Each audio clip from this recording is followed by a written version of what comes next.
Hey folks, if you're a horror fan, today's your day since I'm finally doing it. I'm diving into Black Tabby Games' Slay the Princess, a darkly comedic horror-themed visual novel by the creators of Scarlet Hollow.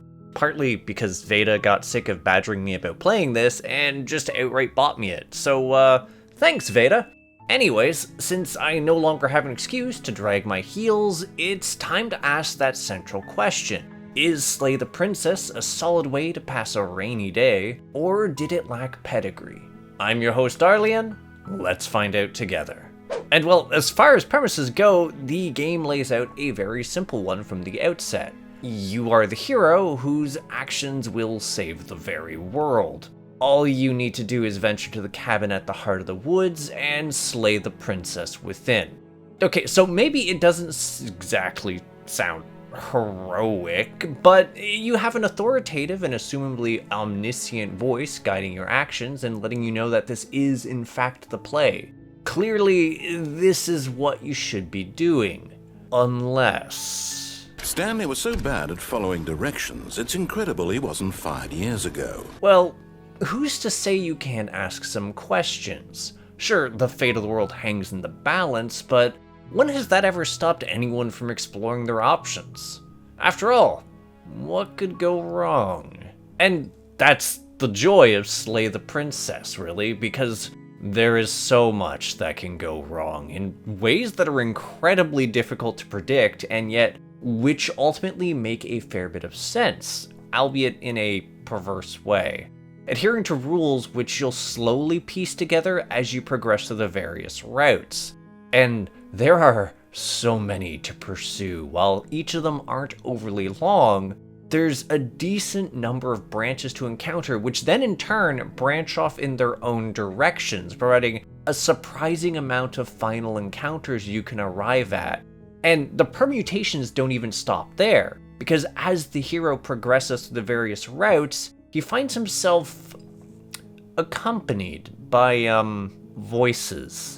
It's about as weird as it sounds, but more importantly, it's also a bit more flexible than you'd expect, since the choices you make during a segment will carry forward.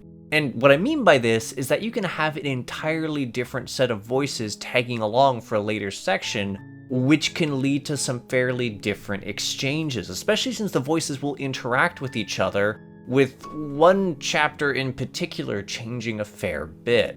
And even this isn't the sum of everything, given all of those choices also impact Slay the Princess's finale.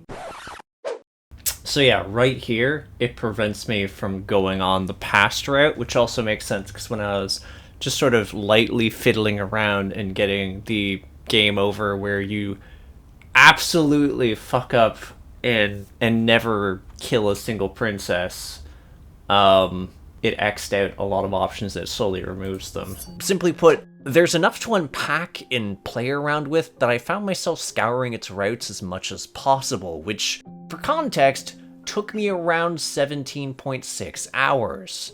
And that was despite the fact that Slay the Princess A does a decent job towards steering you away from redundant options as you progress through routes. It's a bit contextual admittedly, but B also grants you options for just skipping through dialogue you've already seen. Really, the only thing it was missing was a way to properly track which routes and outcomes you've done during future playthroughs, though the achievements you wind up receiving can help a bit, as can a judicious use of saves. But yeah, given that the game is a visual novel, I don't have too much else to tack onto the gameplay since it does stay true to the genre on this front.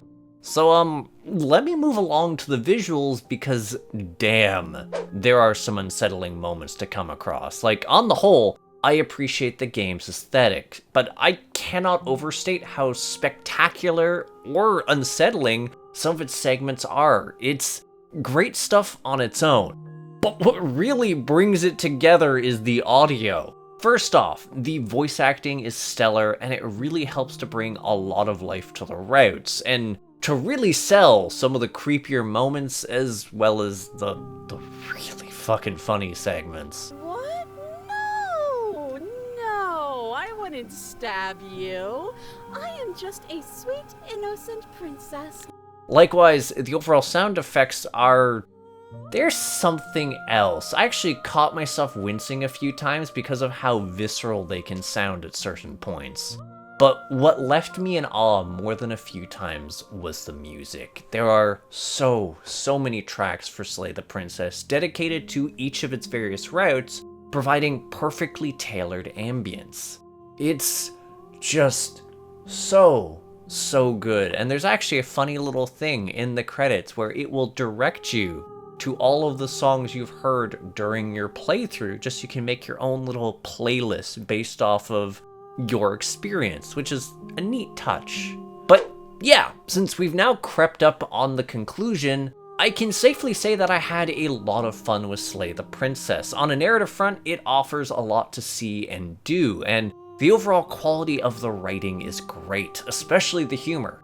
While I haven't addressed it till now, there's a lot of dark comedy laced throughout the experience, which does a great job of easing up the tension during some of the routes. Nonetheless, the game doesn't let it overpower the experience as a whole. There's plenty of routes that play things entirely straight, focusing instead on the weird or atrocious events that play central to the narrative. I just adore it so much, which is why ultimately I think this game is a crit hit. Because I did obsess over this title, binging it in a number of nigh uninterrupted sessions, and my takeaway from the experience was simply more people need to soak in this game. Because the journey is great. It has so much to see, to explore, a storyline that manages to be both melancholy but also have so much joy contained within it. And there's just a lot to ultimately unpack after you've finished it. And I love it for that fact. So yeah, you should play Slay the Princess. Seriously, even if you're not a huge fan of visual novels, it's a great experience. Anywho, thanks for tuning in. If you have something to say, leave a comment, and if you enjoy my efforts to create new indie reviews and interviews, hit subscribe and the bell. For a link to my Discord, the Crit Hit Cauldron, check the description, and to check out my Patreon to see reviews early and support the channel, like Greenwich Babby, Andy Noted, and Damie. Also, I have a merch house with neat swag like Crit Hit coffee mugs and shirts, and there will possibly be a new shirt coming along in upcoming days once I figure that out. That said, I'll catch you on the next episode of Crit Hit. Take care till then, folks.